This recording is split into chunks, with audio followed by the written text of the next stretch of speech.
Hello, how are you? With this video I want to show you how finished my sweater turned out, as well as give you some tips for washing a wool sweater.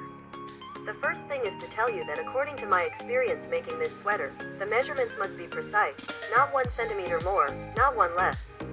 Since a few more centimeters can mean that the result is not as expected, so if we knit too much, or something goes wrong, we must be patient and unweave. Likewise, I tell you about some tips for washing, the first of which is that you should not wring the garment, you should wash it by hand with soap for delicate clothes and to dry it.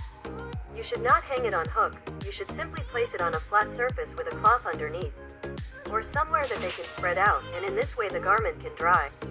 And then turn it over, and dry it on the opposite side.